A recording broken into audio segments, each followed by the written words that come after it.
Welcome to the special Halloween edition of Noir Alley. I'm Eddie Mueller, film noir's answer to Svengoolie. I have a special treat for you today, something we've never done before on Noir Alley, but is entirely appropriate for a program featuring films from the 40s and 50s. We're showing a double bill. Two films from RKO Pictures, Cat People, a trend-setting B-movie from 1942, and The Leopard Man, released the following year. Both movies are the work of the producing-directing team of Val Lewton and Jacques Tourneur, artists who brought an unexpected level of sophistication to what the studios expected to be monster movies. In 1942, RKO was in financial straits following the commercial failure of two expensive Orson Welles productions, Citizen Kane and The Magnificent Ambersons. Seeking to replenish the coffers, RKO chief Charles Corner decided the studio should produce a string of horror movies to emulate the success Universal had had with films like Frankenstein, The Wolfman, and The Mummy.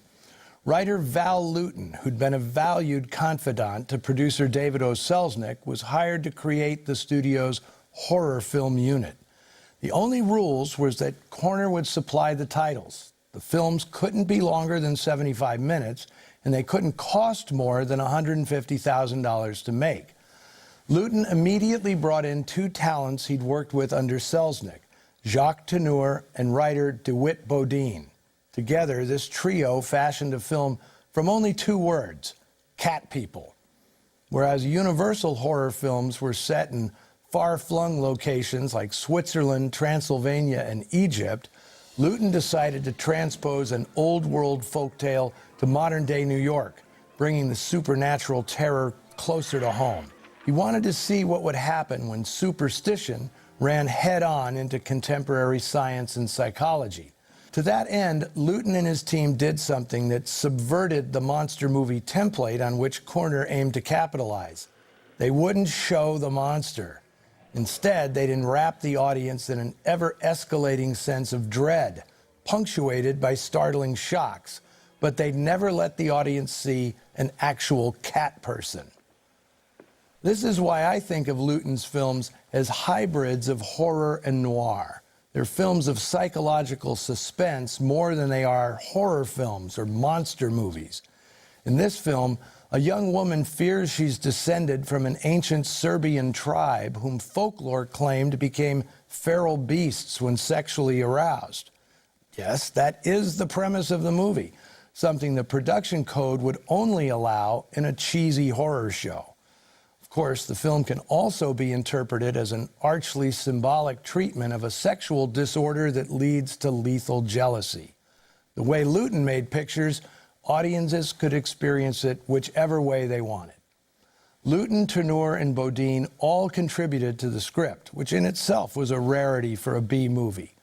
Once they conceived of an approach in which less is more, two other essential members of the unit were added, editor Mark Robeson and cinematographer Nicholas Musaraka, both RKO veterans.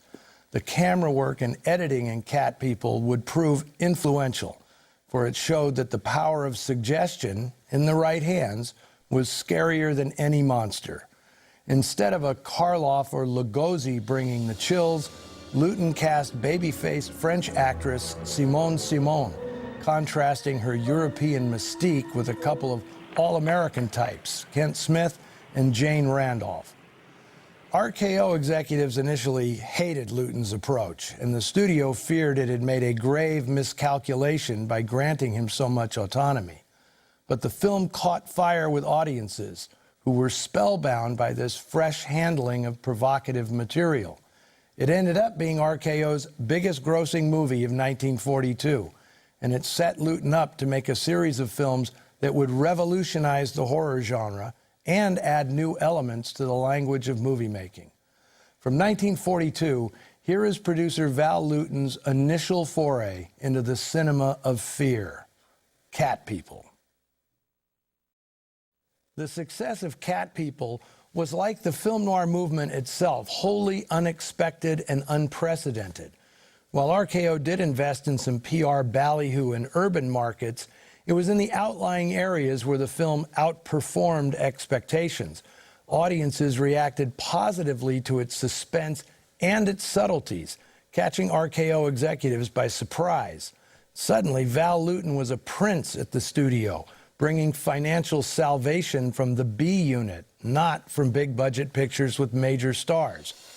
Some of the influential effects introduced in the film included the foreboding use of shadows to convey an imminent threat, letting the viewer's imaginations contribute to the terror rather than displaying the monster and running the risk of dissipating all the dread.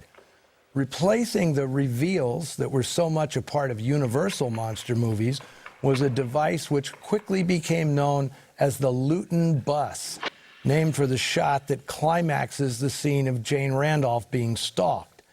It was editor Mark Robeson who suggested the overamped sound of braking tires to make audiences jump. And this technique became a regular feature in Lewton's movies and virtually every horror movie since. It's entirely fitting that cats soon replaced buses as the source of so many frightening false alarms. Cat People was remade in 1982 with Nastasia Kinski in the Simone role. Director Paul Schrader updated the material to include more graphic sex and violence, but the movie's cinematographer, John Bailey, noted that some things just couldn't be improved on.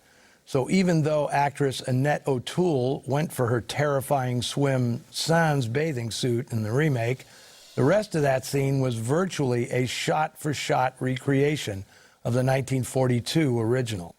The surprising success of Cat People challenged Lewton to top himself, and he and his collaborators were up to it. Their follow-up, I Walked with a Zombie, took Haitian folklore and superstition for its inspiration, and the result was a spellbinding trip that remains one of the best films of its type.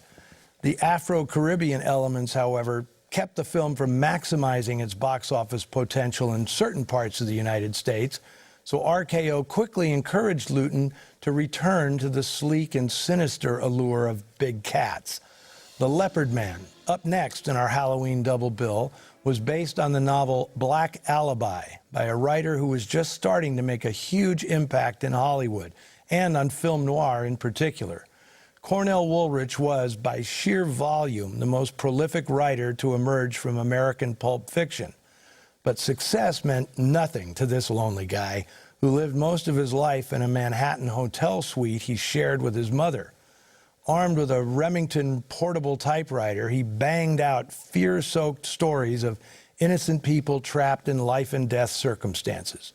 In the 1940s, Woolrich produced a series of suspense novels, The Bride Wore Black, Phantom Lady, Deadline at Dawn, Black Angel, and many more that provided the plots for memorable noir films. He evoked a world of constant dread and danger, where people raced the clock to save themselves. Nobody wrote a nightmare better than Cornell Woolrich. Coincidentally, one of Woolrich's Columbia University classmates in the 1920s was a Russian immigrant named Vladimir Levinton, who'd arrived in the United States at age 5. Levinton was, like Woolrich, a natural-born storyteller. In the 20s, after Americanizing his name to Val Lewton, he worked for newspapers, magazines, wrote novels. He needed multiple pseudonyms. He was so prolific. He eventually became David O. Selznick's most valued collaborator in the 1930s, until his resourcefulness and inventiveness led RKO to give him carte blanche within its B unit. After Lewton's success with Cat People and I Walked with a Zombie, he changed the title of Woolrich's novel Black Alibi to The Leopard Man, shifted the story from South America to New Mexico, and made it his third production for RKO. The studio sold it as a horror movie, but this 66-minute exercise in suspense was really something else. In fact, not only could it be considered film noir, it may be Hollywood's first slasher film. From 1943, again under the direction of the great Jacques Tourneur, here are Dennis O'Keefe, Jean Brooks, Margot, and Isabel Jewell, starring in Cornell Woolrich's. Although the main screenwriting credit on The Leopard Man went to Ardell Ray, it's mostly the work of producer Val Lewton. He condensed the cast of characters expanded the role of Clo-Clo, played by Margot, and relocated the book's setting from South America to New Mexico. As head of RKO's horror unit, Lewton was governed by only two rules. No picture could cost more than $150,000, and it couldn't run more than 75 minutes. And while he and director Jacques Tourneur clearly deserved their reputations as master movie craftsmen, I note that all the suspenseful set pieces in The Leopard Man, including Teresa Delgado's blood seeping under her locked front door, were lifted directly from Cornell Woolrich's novel, right down to the specific images. These scenes aren't arty improvements on cheap horror material, as some Lewton scholars have suggested. They're precise recreations of what Woolrich put on the page. Jean Brooks, who played Kiki Walker, began her career as a singer in New York under the name Gene Kelly. In Hollywood, she acted in B films at Universal and MGM, and in 1941, she married up-and-coming writer Richard Brooks, which was fortuitous for her, given that another Gene Kelly made their movie debut at MGM in 1942. As part of RKO's stock company, Brooks made the films for which she's most remembered, 3 with Val Lewton, and a bunch of Falcon movies with Tom Conway. The Leopard Man was a solid earner for RKO, but Val Lewton felt constrained by the formula he'd created. His next film, The Seventh Victim, also co-starring Jean Brooks, strayed further from horror and was not well received, either by audiences or critics. It's great. The commercial failure of The Seventh Victim and its follow-up, The Ghost Ship, dented Lewton's status at RKO and prompted the studio to bring in cinema's most sinister star to bolster Lewton's subsequent efforts. Boris Karloff would have his name above the title on The Body Snatcher, Isle of the Dead, and Bedlam, the last 3 horror shows Lewton produced at the studio. At first, Lewton resented having to work with the man who personified a more obvious approach to horror, but the two ended up fast friends. Lewton made a few excellent non-horror films, such as Mademoiselle Fifi and Apache Drums. Sadly, he died from a heart condition in 1951 at only 46 years of age. He never got to see himself immortalized in 1952's The Bad and the Beautiful, where Kirk Douglas plays a producer who becomes the talk of Hollywood, making cheap horror movies exactly the way Val Lewton made them at RKO. Next week, we'll return to the American Southwest for a strange film from 1956 that's a Cold War variation on the noir classic Detour. Hitchhiker Sterling Hayden gets more than he bargained for when he accepts a ride from enigmatic Ruth Roman in 5 Steps to Danger, a title that makes no sense given that Roman drives a gorgeous convertible. In the meantime, keep up with your fellow noiristas on the Noir Alley Facebook page and Twitter feed. And be sure to feed your cats. You don't ever want them angry at you. Until next week, see you in the shadows. Happy Halloween.